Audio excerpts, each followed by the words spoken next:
ಹಾಸನ ಲೈಂಗಿಕ ದೌರ್ಜನ್ಯ ಪ್ರಕರಣ ಸಂಬಂಧ ಎಸ್ಐಟಿ ಮೊದಲ ಚಾರ್ಜ್ ಶೀಟ್ ಸಲ್ಲಿಕೆ ಮಾಡಿದೆ. ಚಾರ್ಜ್ ಶೀಟ್ನಲ್ಲಿ ಅಪ್ಪ ಮಗನ ಕರಾಳ ಮುಖ ಅನಾವರಣವಾಗಿದೆ. ಸಂತ್ರಸ್ತೆ ಒಬ್ಬಳಿಗೆ ನೀಡಿದ ಲೈಂಗಿಕ ದೌರ್ಜನ್ಯ ಮತ್ತು ಅತ್ಯಾಚಾರದ ಇಂಚಿಂಚು ಮಾಹಿತಿಯನ್ನ ಉಲ್ಲೇಖ ಮಾಡಿದ ಡೀಟೇಲ್ಸ್ ಸ್ಟೋರಿ ಇಲ್ಲಿದೆ ನೋಡಿ.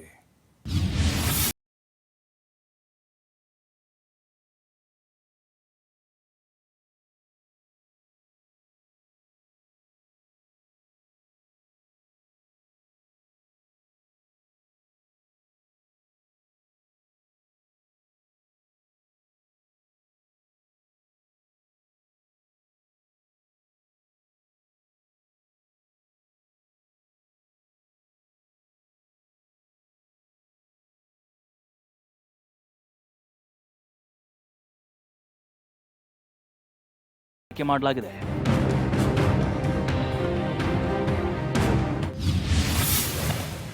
ಹೊಳೆನರಸೀಪುರ ಮನೆಯಲ್ಲಿ ರೇವಣ್ಣನಿಂದ ಲೈಂಗಿಕ ದೌರ್ಜನ್ಯ.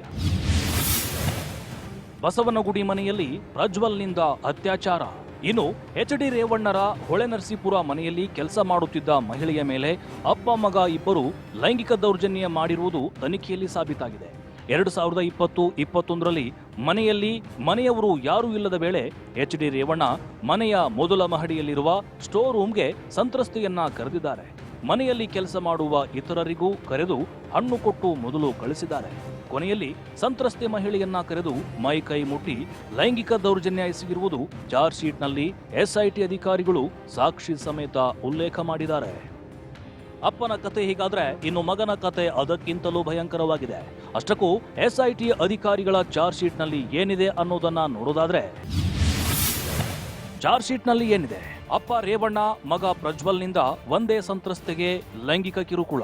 ಸಂತ್ರಸ್ತೆ ಮತ್ತು ಸಂತ್ರಸ್ತೆ ಮಗಳಿಗೂ ಕೂಡ ಲೈಂಗಿಕ ದೌರ್ಜನ್ಯ. ಮಹಿಳೆಗೆ ಒಂದೇ ಮನೆಯಲ್ಲಿ ಅಪ್ಪ ಮಗನಿಂದ ಲೈಂಗಿಕ ಕಿರುಕುಳ. ಪ್ರಜ್ವಲ್ ರೇವಣ್ಣನಿಂದ ಸಂತ್ರಸ್ತೆಯ ಸೀರೆಯ ಸೆರಗು ಎಳೆದು ಕಿರುಕುಳ. ಅಡುಗೆ ಮನೆಯಲ್ಲಿರುವಾಗ ಹಿಂದಿನಿಂದ ಹೋಗಿ ಅಪ್ಪಿಕೊಂಡು ಕಿರುಕುಳ. ತಬ್ಬಿಕೊಂಡು ಕಿವಿಯಲ್ಲಿ ಬಾ ಅಂತ ಕರೆಯುವ ಮೂಲಕ ಲೈಂಗಿಕ ಕಿರುಕುಳ. ಇದಾದ ಬಳಿಕ ಬೆಂಗಳೂರಿನ ಬಸವನಗುಡಿ ಮನೆಯಲ್ಲೂ ಕಿರುಕುಳ. ಮನೆ ಕ್ಲೀನ್ ಮಾಡಲು ಸಂತ್ರಸ್ತೆಯನ್ನ ಬೆಂಗಳೂರಿಗೆ ಕರೆತಂದಿದ್ದ ಭವಾನಿ ರೇವಣ್ಣ. 2020ರಲ್ಲಿ ಮನೆ ಕ್ಲೀನ್ ಮಾಡಲು ಹೇಳಿ ಶಾಪಿಂಗ್ ಹೋಗಿದ್ದ ಭವಾನಿ ರೇವಣ್ಣ ಬಸವನಗುಡಿ ಮನೆಯ ಮೊದಲ ಮಹಡಿಯ ಬೆಡ್ರೂಮ್ ಕ್ಲೀನ್ ಮಾಡ್ತಿದ್ದ ಮಹಿಳೆ. ಈ ವೇಳೆ ಏಕಾಏಕಿ ಮೊಬೈಲ್ ಹಿಡಿದು ರೂಮ್ ಒಳಗೆ ನುಗ್ಗಿದ ಪ್ರಜ್ವಲ್ ರೇವಣ್ಣ ಮಹಿಳೆಯನ್ನ ರೂಮ್ನಿಂದ ಹೊರಹೋಗಲು ಬಿಡದೆ ರೂಮ್ ಡೋರ್ ಲಾಕ್.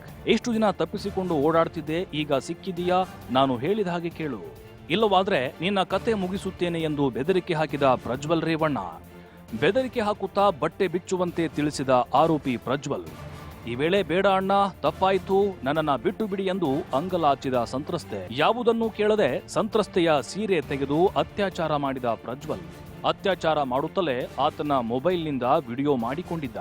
ಯಾರಿಗಾದ್ರೂ ಹೇಳಿದ್ರೆ ಸಂತ್ರಸ್ತೆ ಗಂಡನನ್ನ ಜೈಲಿಗೆ ಕಳಿಸುವುದಾಗಿ ಬೆದರಿಕೆ. ಸಂತ್ರಸ್ತೆ ಮಗಳಿಗೂ ಕೂಡ ಒಂದು ಗತಿ ಕಾಣಿಸುವುದಾಗಿ ಬೆದರಿಕೆ ಹಾಕಿದ ಪ್ರಜ್ವಲ್. ನಾನು ಎಂಪಿ, ನನ್ನನ್ನ ಏನು ಮಾಡಲು ಆಗುವುದಿಲ್ಲ ಎಂದು ಬೆದರಿಕೆ.